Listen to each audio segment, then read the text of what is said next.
हमारे चैनल को सब्सक्राइब करें और बेल आइकन दबाएं। मैं हूं दयानंद शेट्टी और आप मुझे इंस्पेक्टर दया के नाम से जानते हैं। For more episodes of CID, subscribe to lift crime and hit the bell icon.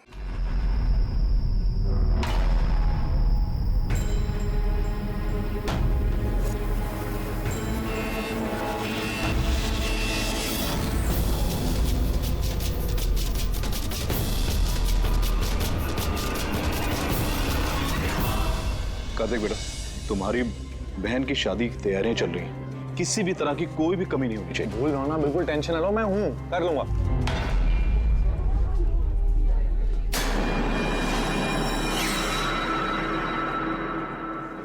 ओहो, शादी वाला घर है, मेहंदी की रस्म है। अरे भाई साहब, ये क्या करें, जल्दी से हाथ चलाइए, मेहमान बस आते ही होंगे। अब आंटी जी, आप बिना वजह इतनी टेंशन ले रही है। शादी वाला घर है और मेरी बेटी की शादी है, टेंशन तो होगी ही ना। मैं उसकी बेस्ट फ्रेंड हूँ ना, मैं उसका पूरा ध्यान रखूंगी। तू जल्दी से जा, उसे तेरी जरूरत हो। अरे भाई साहब, वो उधर नहीं, इधर रखवाई। हाँ,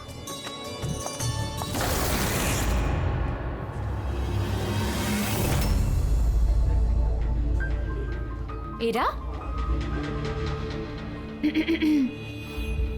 कहाँ खोई है? हाँ, चल, बहुत सारे काम बाकी है।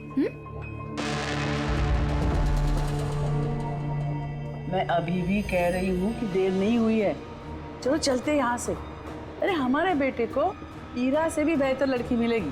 अरे क्या फिर से वही बात पकड़ कर बैठ गई? अरे तुम्हें पता नहीं है तो जान लो और समझ लो कि हमारा बेटा ईरा से बहुत प्यार करता है और उसी से शादी करना चाहता है। हाँ हाँ कार्तिक, अभी आती हूँ मैं। अमृता, क्या हुआ? तुम्हारे भाई का कॉल है, कुछ काम है, अभी आती हूँ। और सुन, मेहंदी है तेरे फेस पे ना, थोड़ी स्माइल रख।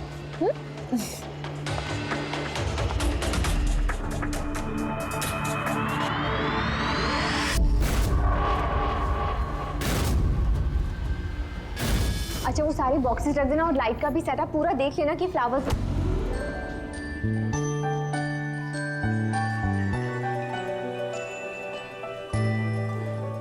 क्या बात है,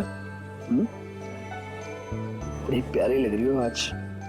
कहीं ऐसा तो नहीं कि दूल्हे का दिल ही तुम पर आ जाए? Very funny Lalit.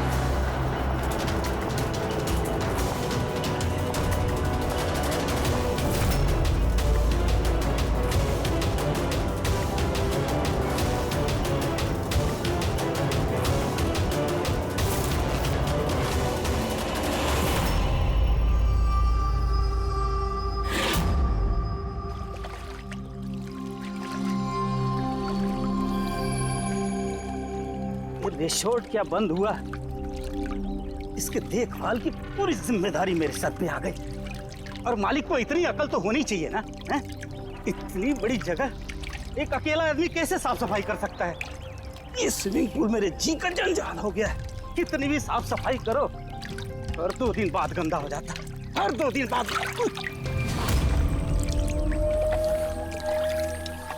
अरे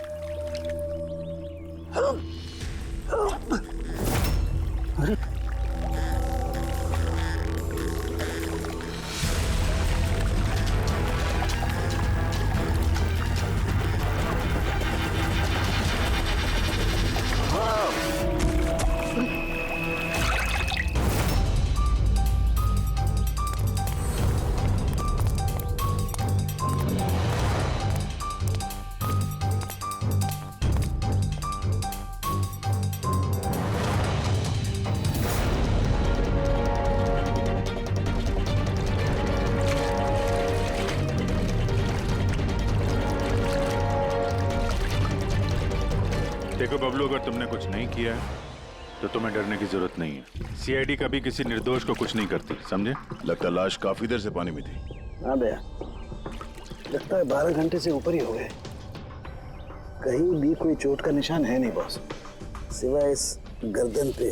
यहाँ पर ये कुछ अजीब से धब्बे हैं। गला घोट के मारा? प्राइमा फेसी तो ऐसा ही लगता है। ये रिसोर्ट की चाबी तुम्हारे पास रहती है? नहीं सर, मालिक के पास भी है ना। तुम जरा गेट दिखाओ।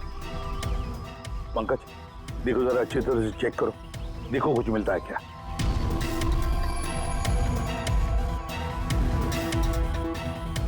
पलटाओ पलटाओ।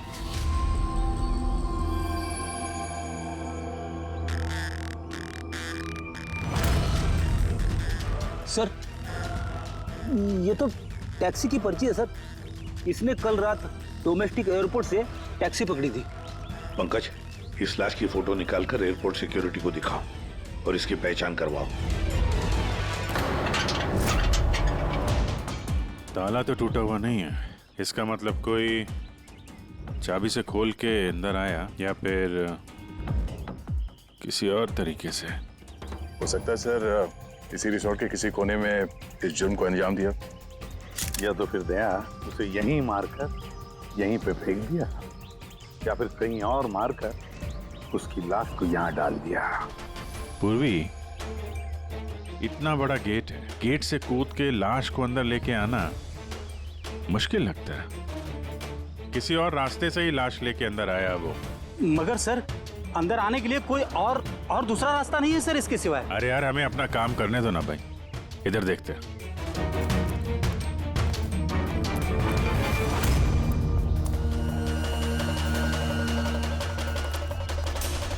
ये देखो पूर्वी, यहाँ पे दीवार टूटी हुई है, जरूर यहीं से आया होगा वो खूनी। तो सर यहाँ पे कोई सुराग मिल सकता है?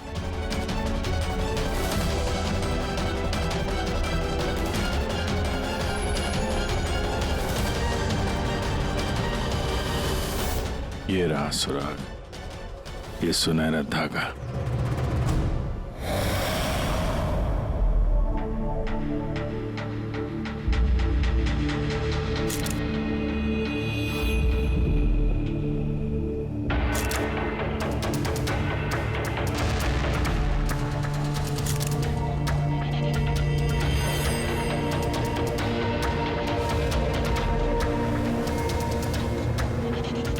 कमाल है, बड़े अजीब से धब्बे हैं इसकी गर्दन पर।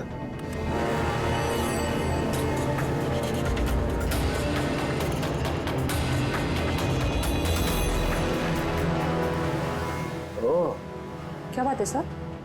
अब ये सुनो जरा। मेहंदी? मेहंदी तारिका, इसकी गर्दन पर मेहंदी के धब्बे हैं। तारिका, इसकी मौत हुई है गला घोटने की वजह से। गर्दन पर है मेहंदी के निशान। इसका मतलब जिस किसी ने भी इसका गला घोटा होगा उसके हाथों में मेहंदी लगी होगी। और खून करने वाली शायद कोई लड़की थी और उसने उस वक्त खून किया जब उसके हाथों की मेहंदी ठीक से सूखी भी नहीं थी। राइट। आजकल वैसे भी शादियों का सीजन चल रहा है, जरूर कोई फेस्टिवल या फंक्शन शादी वगैरह में गई होगी। राइट, इसीलिए अभिजीत को वो सुनहरा धागा मिला था। वो भी शायद किसी महंगी ड्रेस का होगा जो पार्टी में पहनी जाती है। तो इसका मतलब ये सुनहरा धागा और गर्दन पर लगी हुई ये मेहंदी हमें खूनी तक पहुंचा सकते हैं।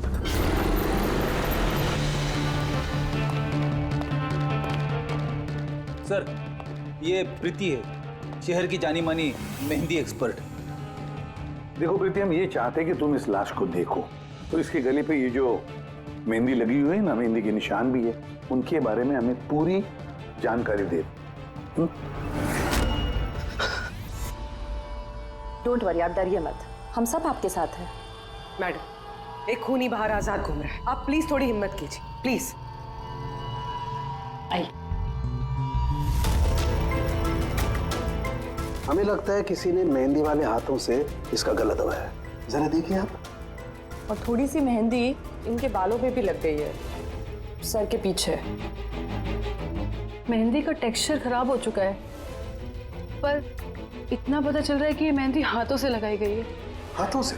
जी सर, अक्सर लोग अलग अलग डिजाइन बनाने के लिए स्टेंसिल्स का इस्तेमाल करते हैं। तो ये डिजाइन स्टेंसिल से नहीं, हाथों से बनाया गया। जी सर। अच्छा, आप प्लीज 1 मिनट यहाँ आ सकती हैं?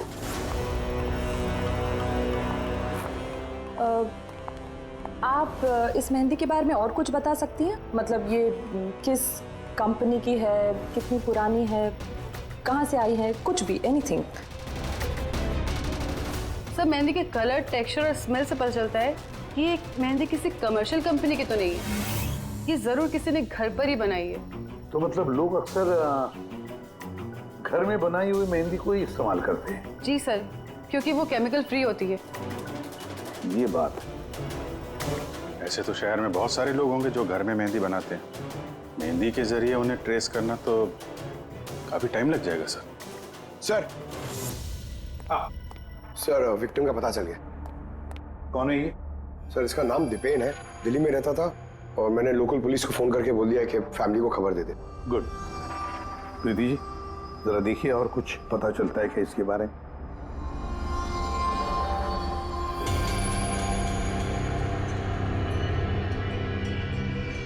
एक मिनट सर। सर, मेहंदी की डिजाइन से एक बात और पता लग रही है। वो क्या? सर, उस लड़की के बारे में जिसकी मेहंदी इनकी गर्दन पे लगी है। उस लड़की की शादी किसी ऐसे लड़के से हो रही थी जिसका नाम आर से शुरू होता है। आर नाम के लड़के? वो कैसे पता चला? अक्सर नई दुल्हन जब मेहंदी लगवाती है तो अपने पति का इनिशियल लेटर लिखवाती है। तो सर, ये वही इनिशियल लेटर है। हाँ बॉस, उल्टा आर बना हुआ है। आर? फिर हमें पता लगाना पड़ेगा इस हफ्ते में शहर में ऐसी कितनी शादियां हुई हैं या होने वाली हैं जिसमें दूल्हे का नाम आर से शुरू होता है।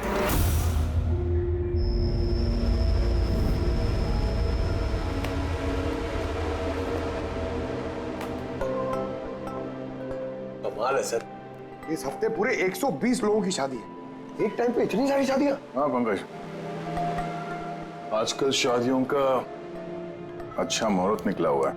हाँ, अगर तुम्हें शादी करनी है तो मौका सही है। अरे कहाँ करूँ शादी सर? क्या हुआ?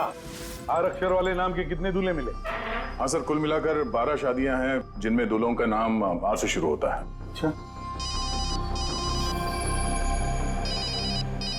हेलो। हाँ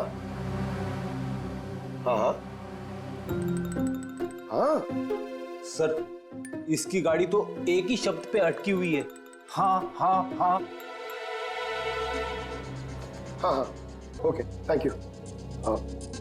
सर, वो दिल्ली से ऑफिसर का फोन था। उसने बताया कि वो दीपेन के घर पे गया था लेकिन वहाँ पे कोई था नहीं, और पड़ोसी से पूछ के बताया कि उसकी एक बहन भी है, शालिनी।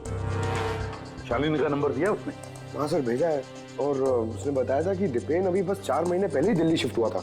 एक लड़की ने उसका दिल तोड़ दिया था और किसी दूसरे लड़के से शादी कर ली थी। इसकी वजह से उसका और शालिनी का झगड़ा भी हुआ था और उसी वजह से वो यहाँ आ गया था। क्या नाम बताया उस लड़की का जिसने दीपेन का दिल तोड़ दिया? ईरा। ईरा?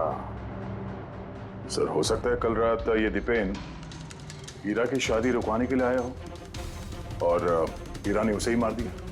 अच्छा, इन वेडिंग कार्ड्स में ईरा नाम के किसी लड़की का कार्ड है?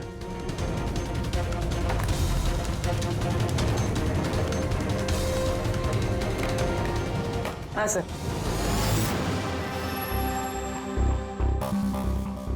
ईरा वेड्स रोहित, ये देखिए। ये लो, ईरा वेड्स रोहित, और वो भी शादी आज ही है। जरा इस शादी में जाकर देखो, देखो दुल्हन की मेहंदी का रंग कैसे चढ़ा है। आप लोग सीआईडी से हैं तो कुछ भी मनमानी करेंगे? कानून के नाम पर किसी की शादी के रोकने का अधिकार किसने दिया आपको? जी नहीं, हम यहाँ किसी की शादी रोकने नहीं आए। हम सिर्फ अपनी तहकीकात पूरी करने आए हैं।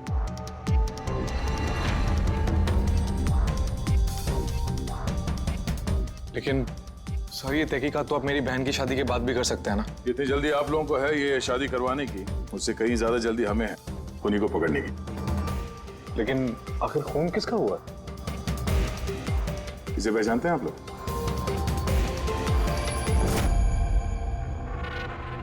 ये तो दीपेन है। मतलब पहचानते हैं? कैसे? सर, एक्चुअली वो दीपेन मेरी बहन से प्यार करता था, लेकिन कुछ वक्त पहले उन दोनों का रिश्ता टूट गया। मैंने कहा था ना वापिस चलते, लेकिन मेरी सुनता कौन है? देखा, अब तो सीआईडी भी आ गए। पता नहीं कौन सी मनहूस गड़ी थी जब इनके साथ रिश्ता जोड़ा। दीपेन के गर्दन पे हमें कुछ मेहंदी के निशान मिले हैं और हमें शक है कि वो निशान हीरा के हाथों से आए हैं।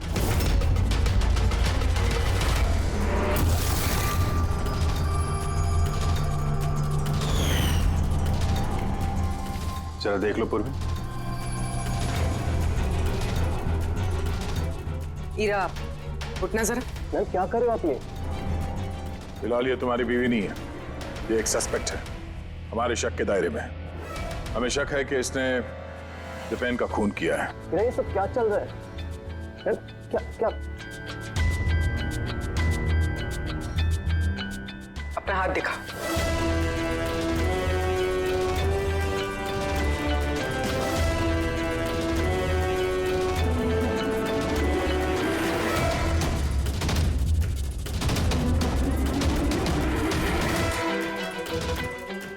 सर, मेहंदी तो बिल्कुल ठीक है। और तो फिर दीपेन के गले पे जो मेहंदी के निशान थे वो किसके हाथों के थे?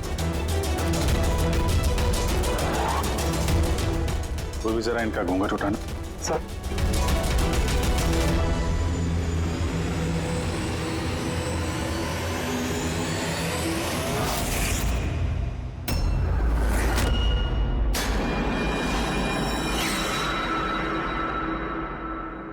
अमृता, तुम इस मंडप में क्या कर रही हो?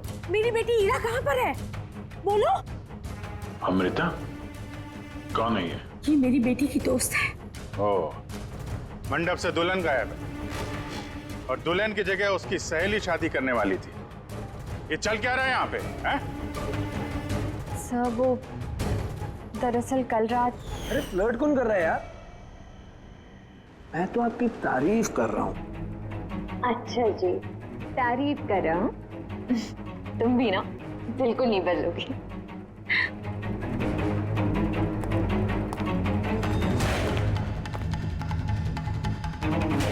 यार वो मुसीबत है। अमृता, अमृता सुनो। कार्तिक, क्या हुआ? वो मैंने अभी दीपेन को देखा, वो हीरा को घींचते हुए लेके जा रहा था। दीपेन? हाँ। उसकी इतनी हिम्मत कहाँ है वो? उस साइड। चलो।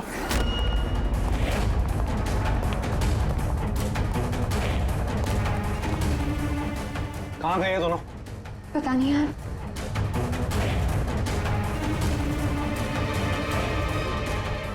तो हीरा का फोन है। तो मिले नहीं वो? नहीं सर, वो लोग नहीं मिले। तो दीपेन यहाँ पे आया था और हीरा को जबरदस्ती ले गया, किडनैप करके। सब किडनैप तो नहीं कह सकते, मगर किडनैप नहीं कह सकते मतलब? अमृता, ये एक मर्डर केस है और सीआईडी से कुछ भी छुपाने की कोशिश की ना, तुम्हें भारी पड़ सकता है। अमृता, जो कुछ भी जानती हो सच सच बताओ। सब सच तो ये है कि हीरा ये शादी करना ही नहीं चाहती थी। वो तो दीपेन से प्यार करती थी। वो तो सिर्फ घर वालों के दबाव में आकर उसने ये शादी के लिए हाँ कहा। अमृता चुप हो जाओ। मुझे तो पहले से ही पता था ये लोग 420 है। और कौन कौन से राज हैं जो सामने आने बाकी हैं? यही बताएंगे या सीआईडी ब्यूरो की चाय पीने का मूड है? हाँ? सर वो क्या है कि कुछ टाइम से मेरा बिजनेस ठीक नहीं चल रहा, जो बहुत ज़्यादा नुकसान हो रहा था। सुशील जी ने मेरे बिजनेस को स्टेबल करने के लिए मेरी हेल्प की। तो अपनी बेटी की शादी का सौदा किया आपने ताकि अपने डूबते हुए बिजनेस की नाव को पार लगाया जा सके, क्यों? इसीलिए हीरा के गायब हो जाने के बाद उसकी जगह पे अमृता को बिठाया मंडप पे, ताकि किसी भी कीमत पे ये शादी ना रुके।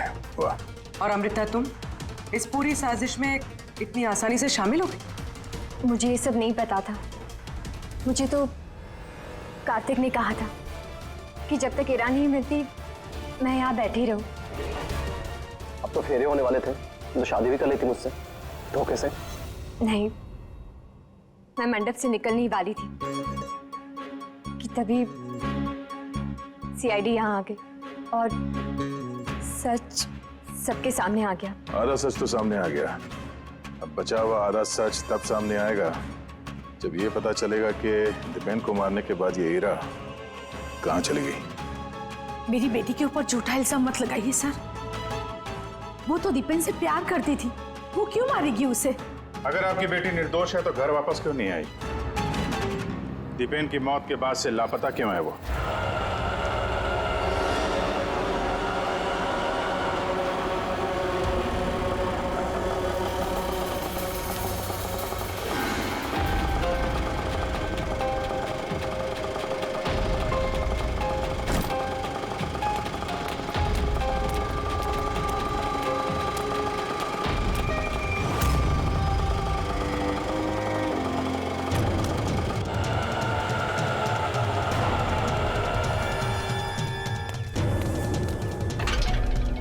ताना,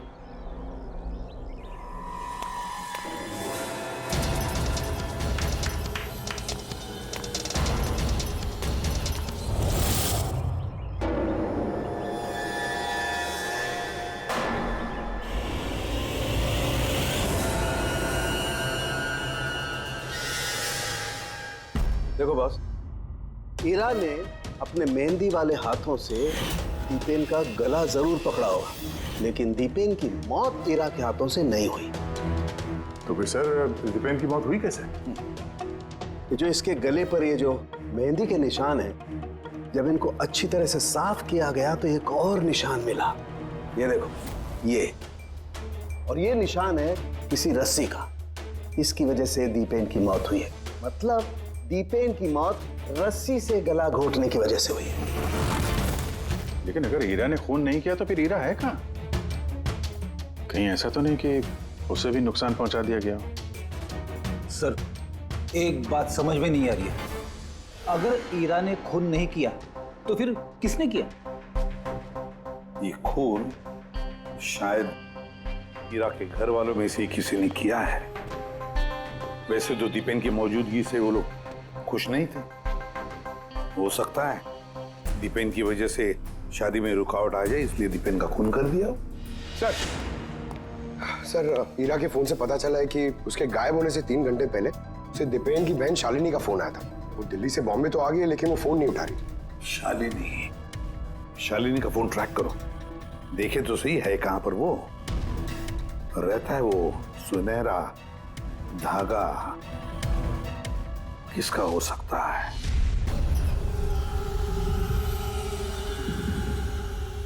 आप लोग हमें बताएंगे कि आखिर ये सब कुछ हो क्या रहा है, और आपने ये मेहंदी के रस्म वाले कपड़े क्यों यहाँ पर मंगवाए हैं? देखिए, हमें कुछ सुनहरे धागे मिले हैं क्राइम सीन पे से, और वो सुनहरे धागे जिसके कपड़ों के साथ मैच हो जाएंगे, खूनी वही है। आप तो हीरा पर शक कर रहे थे, क्या वो शक दूर हो गया? हाँ, फिलहाल तो समझ लीजिए कि शक दूर ही हो गया, क्योंकि दीपेन की मौत रस्सी से गला घोटने की वजह से हुई है, वो मेहंदी वाले हाथ से नहीं। तो इसका मतलब ये हुआ कि अब आप सबको ऐसा लगता है कि खूनी हम में से कोई एक है? करेक्ट। बस अब ये देखना है कि वो रेशमी धागे किसके कपड़ों से मेल खाते हैं। कमाल है, रेशम के छोटे छोटे टुकड़ों से आप इतनी बड़ी बात पता करेंगे? पता नहीं वो टुकड़े मैच भी होते हैं कि नहीं। कमाल की बात तो आप कर रहे हैं राजन जी। आपको अचानक बड़ी फिक्र हो रही है। उल्टा आपको खुश होना चाहिए था कि हमने आपकी बेटी के ऊपर इस बार शक नहीं किया।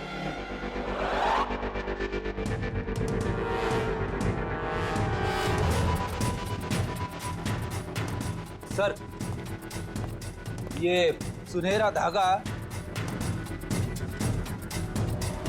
राजन के कुर्ते से मैच होता है। सर ये देखिए, धागा यहां से खिंचा हुआ है।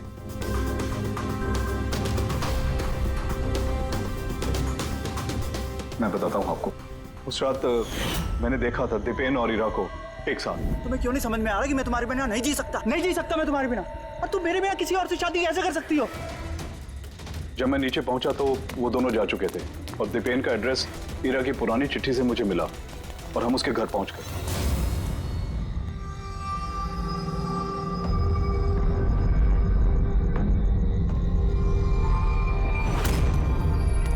ये क्या? दीपेन यहां पर? हीरा! हीरा! हीरा! हीरा! हीरा! हीरा बेटा!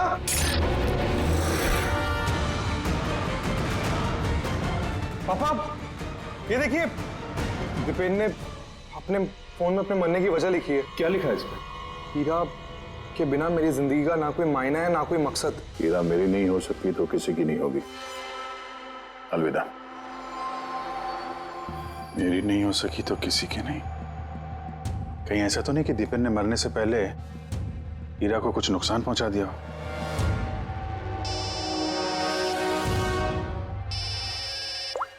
हाँ पंकज।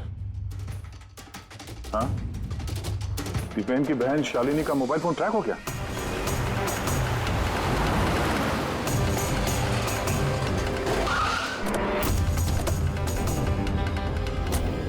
शालिनी के मोबाइल फोन के हिसाब से तो सुबह ही आ चुकी थी यहाँ पे, पर हमारा फोन क्यों नहीं उठा रही हो?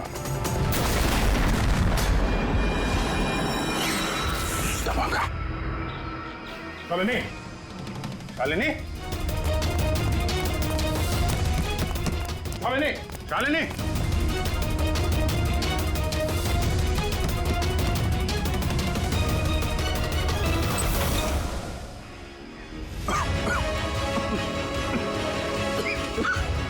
शालिनी।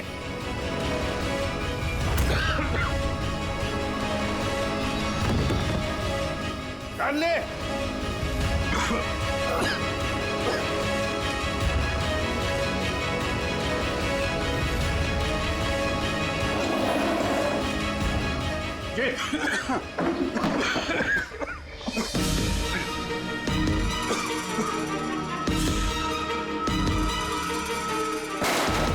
जी संभाल के। कौन है वहां?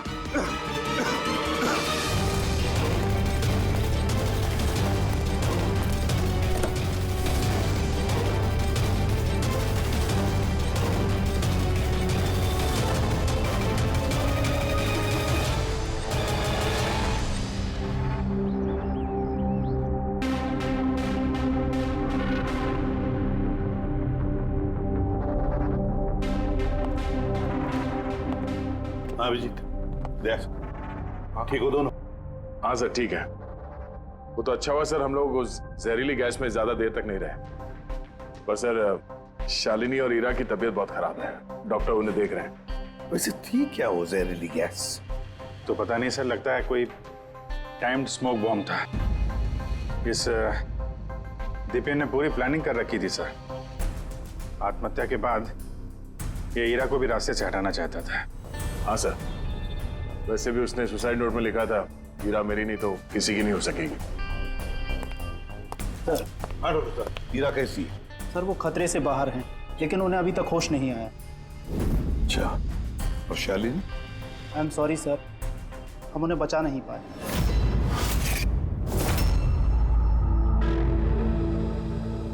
सर इस दीपेन ने ना सिर्फ अपनी जान ली, बल्कि अपनी बहन की मौत का भी जिम्मेदार बन गया। वही तो। हसन के बोल।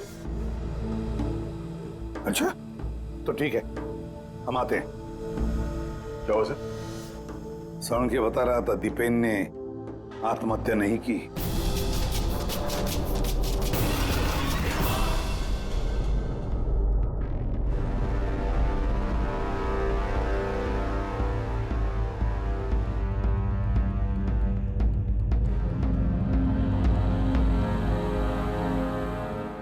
या चल ना सारुण के, एक बार फाइनली बता दे, दीपेन ने आत्महत्या की है या दीपेन का खून हुआ है?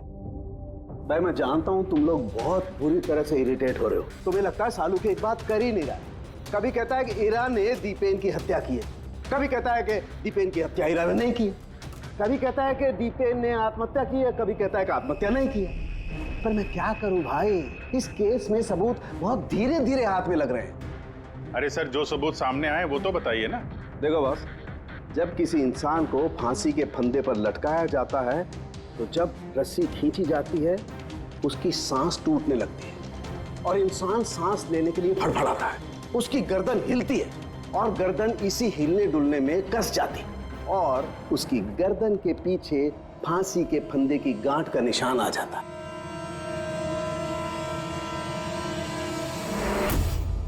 हाँ सर, निशान तो है। और सर इसकी गर्दन तो पहले से लटकी हुई है, ये क्या चक्कर है? हाँ, इसकी गर्दन लटकी हुई है क्योंकि यह आदमी पहले से ही मरा हुआ है। अब मरे हुए इंसान को अगर फांसी पर लटकाया जाएगा तो वो सांस लेने के लिए तड़फड़ाएगा नहीं, और इसीलिए उसकी गर्दन के पीछे गांठ का निशान नहीं आएगा। नहीं, इसके पीछे तो निशान नहीं है, क्योंकि गर्दन गांठ के संपर्क में आई ही नहीं। इसमें नई बात क्या बताई तूने? क्या ये हमको मालूम नहीं है? देख सावन के तू सिर्फ इतना बता, दीपेन की गर्दन के पीछे फांसी के फंदे के नोट का निशान है या नहीं? दीपेन की गर्दन के पीछे रस्सी की गांठ का निशान नहीं है। आओ मैं दिखाता हूं। ये देखो बॉस, दीपेन की गर्दन पर कोई निशान नहीं है। यानी खूनी हमें गुमराह कर रहा था, पहले से मरे हुए इंसान को लटका दिया ताकि ये सब सुसाइड लगे। बहुत ही लंबी प्लानिंग की है किसी ऐसे आदमी ने जो दीपेन और हीरा दोनों की जान लेना चाहता है। और सुसाइड नोट वो भी उस खूनी ने लिखा है। हाँ सर, दीपेन का सुसाइड नोट खुद दीपेन ने नहीं लिखा है। मैंने उस मैसेज का एनालिसिस करवाया एक लिंग्विस्टिक एक्सपर्ट के जरिए।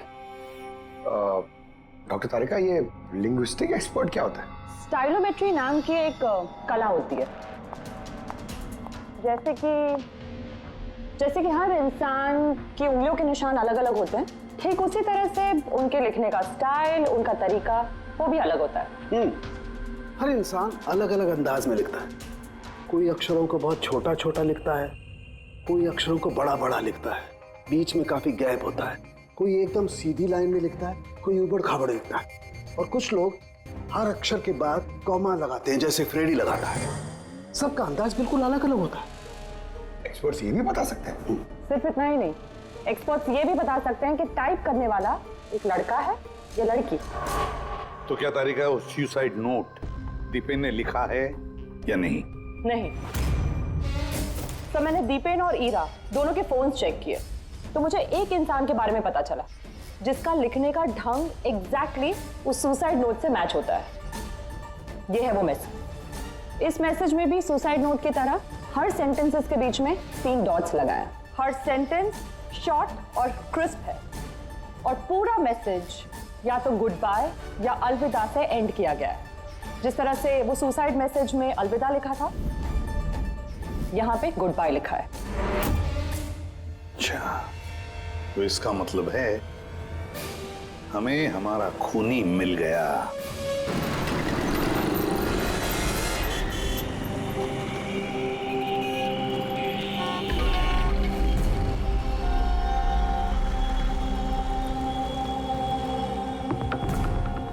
दे रहा हूं धमकी, क्या कर लेगा?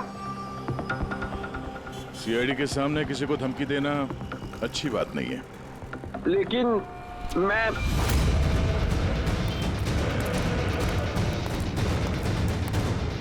रुक। अरे अरे अरे अरे ललित जी, कहाँ भाग रहे हो भाई? पहले ये तो बताते जाओ कि दीपेन का खून क्यों किया? ये आप क्या कह रहे हैं? मैंने किसी को नहीं मारा है। अच्छा, सच बताता है आप? बताता है, मुंह के बल छोड़ दो नीचे। नहीं, मैं नहीं मारा। प्लीज मुझे उतारो। चल, एक तो तूने दीपेन का खून किया, ऊपर से ये दिखाने की कोशिश की कि उसने आत्महत्या की है। हाँ, इनफैक्ट मैंने ही उसका सुसाइड नोट लिखा था। लेकिन क्या? लेकिन ये सब मैंने खुद के लिए नहीं, किसी और के कहने पर किया था। किसके कहने पे? डॉक्टर साहब, मेरी बच्ची को होश कब आएगा? घबराने की कोई बात नहीं, बहुत जल्दी होश आ जाएगा।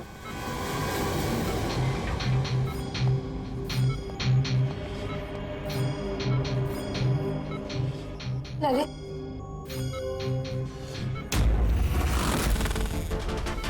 तुम्हारे हाथ में हथकड़ी क्यों लगी हुई है? अब मुजरिम के हाथों में हथकड़ी नहीं होगी तो और क्या होगा? मुजरिम? जी हाँ, मुजरिम। अपना गुनाह कबूल किया है ललित ने। दीपेन को इसी ने मारा है। ललित, ये सब लोग क्या कह रहे हैं और क्यों किया तुमने ऐसा? देखा सर, हैरान होने की कितनी अच्छी एक्टिंग कर रहे हैं ये लोग। जबकि सच ये है कि ललित को खून करने के लिए कहने वाला असली गुनहगार या इसी कमरे में मौजूद है?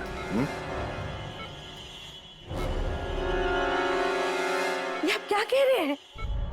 यहाँ पर मेरी बेटी जिंदगी और मौत के बीच में झूल रही है और आप उल्टा हम पर इल्जाम लगा रहे हैं। नहीं, ये कोई जिंदगी और मौत के बीच में नहीं झूल रही है, बल्कि सच और झूठ के बीच में झूल रही है। ये बेहोश नहीं है, सब ड्रामा है।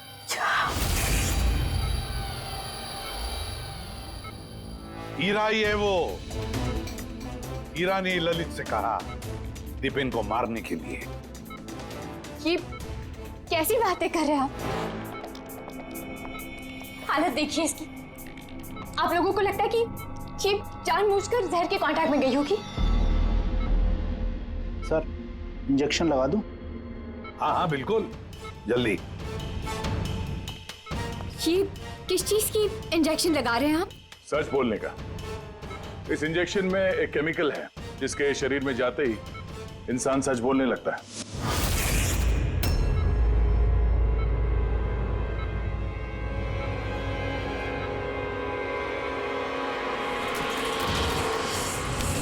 नहीं,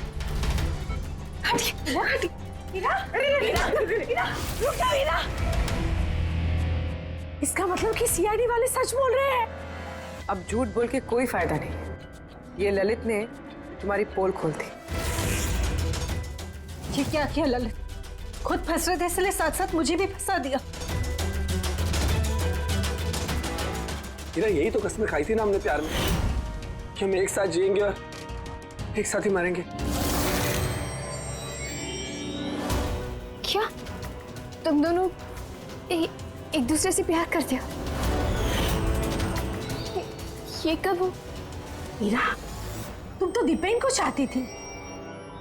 चाहती थी, फिर ललित से प्यार करने लगी, और ये सब इसने अपनी शादी तोड़ने के लिए किया है। मगर फिर किस्मत से हीरा को शालिनी का कॉल आया कि दीपेन हीरा की शादी रुकवाने के लिए आया है। और फिर हीरा ने बड़ा प्लान बनाया। दीपेन के कंधे पर बंदूक रख के चलाई इसने गोली। और हमने सोचा कि पहले हम दीपेन को मार देंगे,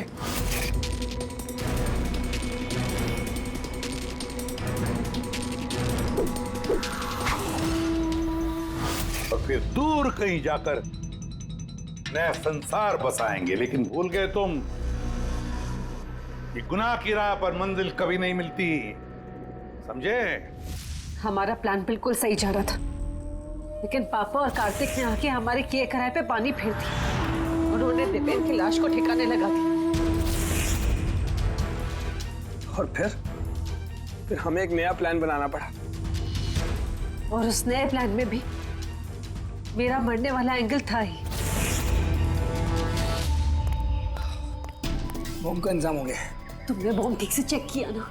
हाँ हाँ कर लिया, थोड़ी देर में बॉम्ब फट जाएगा।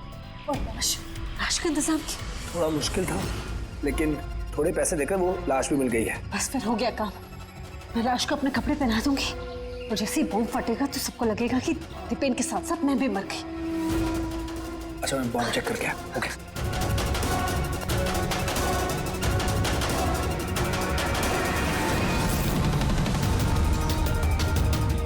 शालिनी,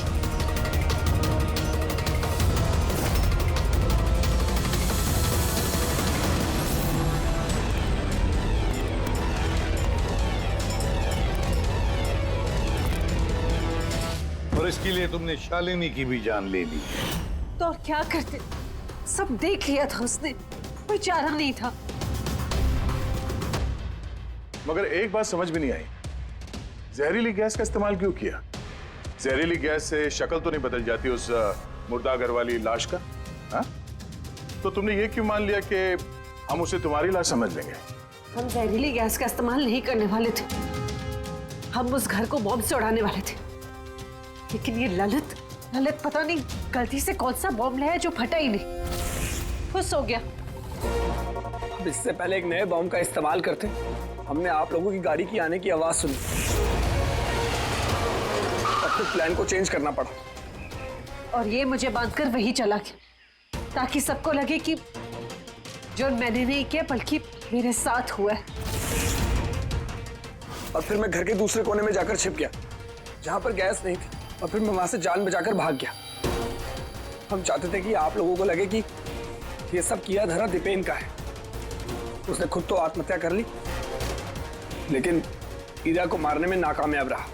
जिंदगी साथ साथ गुजारने के लिए एक नहीं, दो नहीं, तीन प्लान्स बनाए और 2 मासूम लोगों की जानें भी ले ली।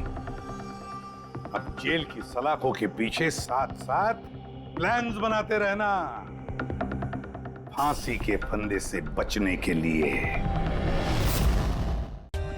For more updates, subscribe to our channel, click the show links and enjoy watching the videos.